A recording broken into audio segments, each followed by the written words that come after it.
Hi, this is Professor Laws and welcome to our series on caring for COVID-19 patients. We're going to talk about the safety for healthcare personnel. Now, a lot of the things we talk about are going to apply to anyone with an infectious respiratory disease, but we're going to focus on COVID-19. So airborne diseases are just infections that can spread when someone coughs, sneezes, or talks. Then these nasty germs, these viruses or bacteria, are present in the air, or they can land on other people or surfaces. Now, let's do a fun question. How long do you think M. tuberculosis bacteria can exist in the air? Ew, 6 hours. And that's the one that causes tuberculosis. Now I want you to look at other types of viral airborne diseases. You've got the common cold. It's usually caused by rhinovirus.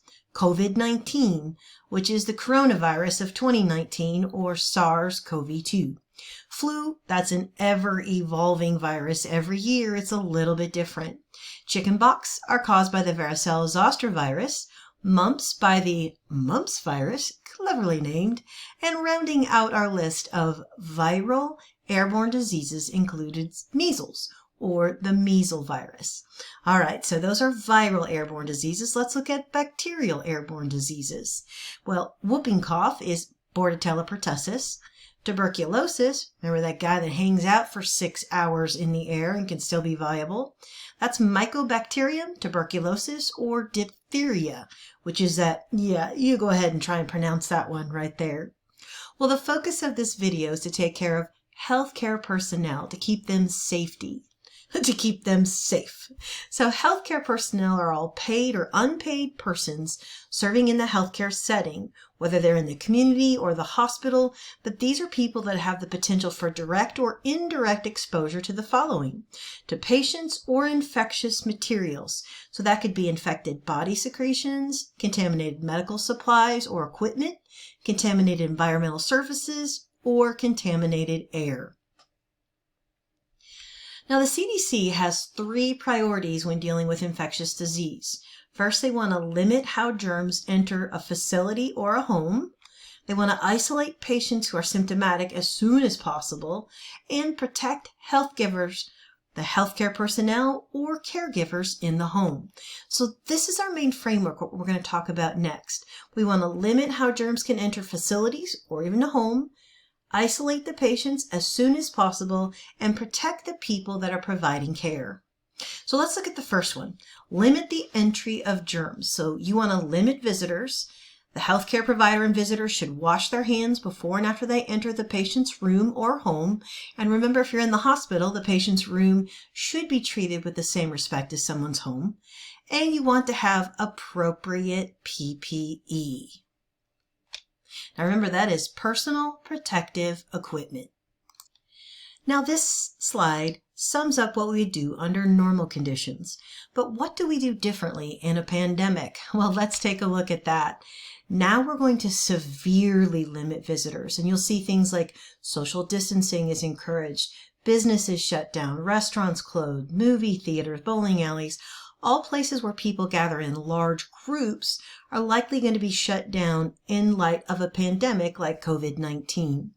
So you're going to severely limit visitors, and in healthcare facilities, you'll see even more drastic measures. So if you're a healthcare provider, and let's say you're working at a healthcare facility, expect fewer entry points. So you're going to have, instead of having, if you had 15 entrances to a hospital, you may be down to something like 4. And there's going to be increased screening procedures for everyone. In just a minute, we'll talk about the types of screening questions you've probably already been asked, but there's going to be increased screening procedures. So as a healthcare provider, if I'm going to a facility, I not only have to plan extra time to find parking, and you know what I mean if you're at a big facility, you're going to have to plan extra time for the screening procedures. Expect to wait in line with the screening procedures.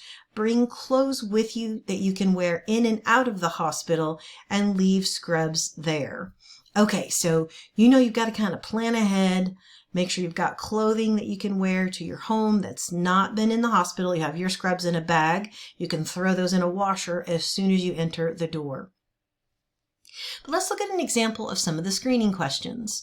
So those people being screened for any respiratory disease will be asked, do you have any of the symptoms of the disease?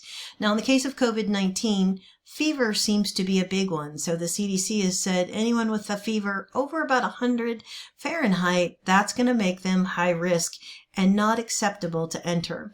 We've got some other examples there like cough, body ache, etc. Also, they'll say, have you been exposed to a person diagnosed with this infectious disease like COVID-19? Last, you'll see some type of question that goes to, have you recently traveled to a location known to have a high number of patients diagnosed with this infectious disease? With COVID-19, they're recommending self-quarantine for 14 days, even if you're not showing symptoms. So the first one, we're going to limit the entry of germs and the spreading of germs, and this is the way that we'll do it. Second strategy is to isolate patients we know that can be infectious. So you're going to designate separate areas for patients who've been diagnosed with a contagious disease. Now you can do this in a home or in a facility, and you want to minimize the number of caregivers who interact with these patients in isolation. That helps us with PPE, where we can focus it all in one area of the hospital. It also helps minimize the risk of exposure to both the patient and the healthcare providers. Now you'll see these signs, these are the CDC signs, and each disease has specific recommendations for transmission precautions. We're talking about how do we straight up protect healthcare personnel now. It's our third strategy. So we've got contact precautions, droplet precautions, and airborne precautions. Now, COVID-19 is all of these, right? These are a step above universal precautions, but COVID-19 puts all three of these into play. Now, so let's look at an example. In a hospital, if you're providing close care for a patient with a disease like COVID-19, you're going to be on contact, droplet, and airborne precautions. Look at the graphic there. So you see we've got a gown, that's a respirator mask, gloves, and eye protection or goggles. If someone's taking care of someone who's COVID-19, you know they have it, the healthcare provider is going to need a gown, N95 respirator is preferred, goggles or an eye shield, and gloves. All right, so let's wrap up this video on healthcare members' safety. Diseases that can be transmitted via the air include viral and bacterial agents. Airborne diseases are easily spread due to their ability to survive in the air. Remember tuberculosis for 6 hours. COVID-19 can last for 3 hours, and viruses can also live on surfaces. Healthcare personnel includes anyone who is providing care for a person who has or is suspected of having an infectious disease. Now, our three priorities to prevent further spread of infectious airborne disease are: 1, limit the entry of germs; 2, isolate known or suspected infected patients as quickly as possible; and number 3, protect healthcare personnel and caregivers. Thank you for watching our video today on how to keep healthcare providers safe when caring for COVID-19 patients.